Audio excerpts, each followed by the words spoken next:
والسلام علیکم ورحمۃ اللہ وبرکاتہ۔ دور سے گرد اڑتی نظر آئی، دور سے گرد اڑتی نظر آئی۔ امام پاک نے اس طرف توجہ دی تو دیکھا کہ کوئی ناقہ سوار آتا ہے، اور وہ ناقہ سوار جب آیا امام پاک کے پاس، امام نے فرمایا کون ہو، کیا بات ہے؟ کہا امام میں کوفے جا رہا تھا، اور کوفے جا رہا تھا تو مجھے پتا چلا کہ آپ یہاں ہیں تو میں یہاں آیا ہوں۔ یہ جو میں بات کہہ رہا ہوں اس پر بہت سارے مورخین نے کلام کیا ہے، وہ انہوں نے ماننے سے انکار کیا ہے، لیکن ماضی قریب کے ہمارے کچھ علماء نے اس کو اپنی کتابوں میں لکھا ہے، اس لیے میں ان پر اعتماد کرتے ہوئے یہ بات بیان کر رہا ہوں۔ حالانکہ انکار کرنے والے بھی موجود ہیں، لکھنے والے بھی موجود ہیں، لیکن چونکہ کربلا بیان کرنے بیٹھا ہوں تو میں بیان کر رہا ہوں اس بات پر اعتماد کرتے ہوئے کہ ہمارے علماء نے لکھا ہے، ماضی قریب کے علماء نے لکھا ہے۔ اگر انہوں نے انصاف کیا اللہ انہیں جزائے خیر دے، انہوں نے خطا کیا اللہ ان کو معاف فرمائے، لیکن لکھا ہوا ہے کتابوں میں، اس لیے پیش کر رہا ہوں۔ ناقہ سوار آیا، اس نے کہا امام مجھے پتا چلا آپ آئے ہیں تو میں آ گیا ہوں۔ امام نے فرمایا کون ہو؟ تو کہا کہ آپ کی بیٹی صغرا فاطمہ کوئی ہے، میں اس کا قاصد ہوں، میں اس کا خط لے کر کے آیا ہوں۔ فرمایا تم صغرا کو کیسے جانتے ہو؟ تو کہا کہ مولا ایک خاتون تھی جو حج کے لیے آئی، پھر اس کے بعد مدینہ منورہ پہنچی، تو وہ خاتون جب بھی روضہ رسول پہ آتی تو روزانہ دیکھتی ایک بچی ہے جو برقع پہن کر کے آتی ہے اور اپنے نانا کے روزے پر حاضری دے کر کے جو ہے وہ دن بھر وہاں پر وقت لگاتی ہے اور لوگوں سے پوچھتی ہے کہ کیا کوئی مکے سے آنے والا ہے، کیا کوئی کوفہ سے آنے والا ہے، اس طریقے کی باتیں کرتی ہیں، لیکن کوئی اس کا جواب جو ہے اجنبی لوگ نہیں دیتے۔ تو ایک خاتون تھی بوڑھی، اس نے اس لڑکی سے پوچھا بی بی تم کس کا انتظار کرتی ہو، تم کون ہو، اور تم دن بھر یہاں بیٹھ کر آنسو بہاتی ہو، تم کون ہو؟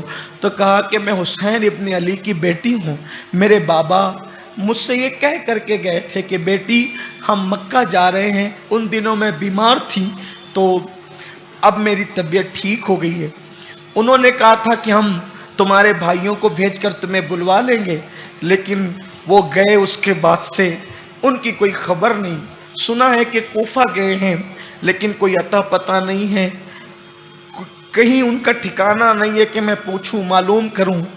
تو اس بوڑھی عورت نے کہا بی بی میں اہل بیت کی خانہ زاد کنیز ہوں اور میں کوفہ کی رہنے والی ہوں، میں تمہیں اس پر بات بتاؤں گی کیا حالات ہیں۔ اس نے کہا کہ بی بی اس بوڑھی عورت سے کہا کہ میرے پاس اس وقت دینے کے لیے کچھ نہیں ہے، البتہ میرے گھر کے کچھ برتن ہے، میں وہ تمہیں انعام میں دیتی ہوں، رہی بات آخرت میں اپنے نانا کی شفاعت تمہیں دلواؤں گی۔ اس بوڑھی عورت نے کہا میرے پاس بہت کچھ ہے، مجھے جو ہے تم سے کچھ نہیں چاہیے سوائے تمہاری دعا کے، میرے پاس ایک قاصد ہے، میں وہ قاصد روانہ کرتی ہوں کوفہ میں، تمہیں جو لکھنا ہے اپنے بابا کو لکھ دو، یہ قاصد وہاں پہنچے گا تمہیں خط لائے گا۔ اللہ اکبر! جیسے ہی خط کی بات سنی تو سیدہ بی بی صغرا پاک نے فرمایا صغرا پاک کربلا میں نہیں تھی، اس کا تذکرہ سید المفسرین سید محمد نعیم الدین مراد آبادی نے سوانح کربلا میں بھی کیا ہے کہ وہ کربلا میں نہیں تھی، دوسری بیٹیاں تھی۔ بہرحال اور اس کا ذکر جو ہے حضرت علامہ شفیع کاڑوی رحمۃ اللہ علیہ نے بھی فرمایا ہے۔ بہرحال تو عرض یہ کر رہا تھا کہ بی بی صغرا نے جب خط اور قاصد کا ذکر سنا تو کہا ایک کام کرو، خط کے ساتھ میں نے اپنے چھوٹے بھائی کے لیے کچھ کھلونے جمع کر رکھے ہیں، کچھ کپڑے سل رکھے ہیں، میرا بھائی جب پیدا ہوا تھا چند ہی دنوں کے بعد مجھ سے جدا ہو گیا، یہ تحفے بھی لے کر کے جاؤ۔ تو وہ قاصد کو حوالے کیا، دعائیں دی، اور قاصد نکلا کوفہ کے لیے۔ جب پتہ چلا کہ امام کربلا میں ہے تو وہ کربلا میں آیا، جب کربلا میں آیا کہا کہ میں صغرا کا قاصد ہوں، بی بی صغرا کا قاصد ہوں۔ تو وہ خط امام نے فرمایا لاؤ کیا ہے؟ خط کیا تھا؟ شکایتوں کا ایک انبار تھا، شکوے ہی شکوے تھے، شکایت ہی شکایت تھی۔ قاصد نے جب خط دیا، خط میں لکھا تھا میرے بابا آپ نے تو وعدہ کیا تھا نا کہ اچھی ہونا تو ہمیں خط لکھنا تاکہ میں تمہیں بھیجوں گا، لینے کے لیے بھیجوں گا، علی اکبر تمہیں لینے آئیں گے، لیکن آپ نے تو پتہ ہی نہیں دیا کہ آپ ہو کہاں، کچھ خبر ہی نہیں۔ اور پھر کہا علی اکبر سے میں روٹھی ہوئی ہوں، قاسم سے بھی روٹھی ہوئی ہوں، اور امیوں سے بھی روٹھی ہوئی ہوں کہ کوئی مجھے پوچھتا کیوں نہیں، کوئی مجھے خط کیوں نہیں بھیجتا، کوئی میری خیر خبر کیوں نہیں لیتا۔ تم سب تو ایک ساتھ رہتے ہو، میں اکیلی مدینے میں ام المومنین ام سلمہ کے پاس رہتی ہوں، روزانہ تمہاری راہ تکتی ہوں، انتظار کرتی ہوں، اب کوئی قاصد آئے گا، اب کوئی قاصد آئے گا۔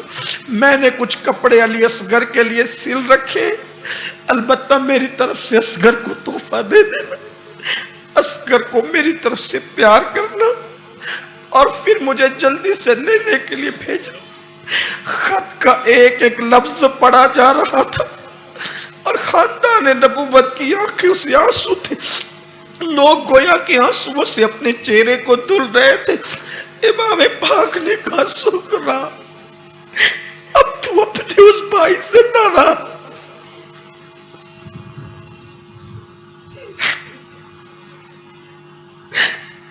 تیرا بھائی تو دنیا میں رہا بھی نہیں، نہ قاسم رہا، نہ محمد رہے، اور اب تیرا بابا بھی چند ساتوں کا مہمان ہے بیٹی۔ پھر اس کے بعد قاسم نے وہ کپڑوں کی گٹھری جیسے ہی ہاتھ میں تھمائی، بیویوں کی چیخ نکل گئی، آنسو نہ تھمتے تھے۔ اللہ جانے کہاں تک ان باتوں پر اعتماد کیا جاتا ہے۔ وقف اللہ عالم ورسولہ عالم۔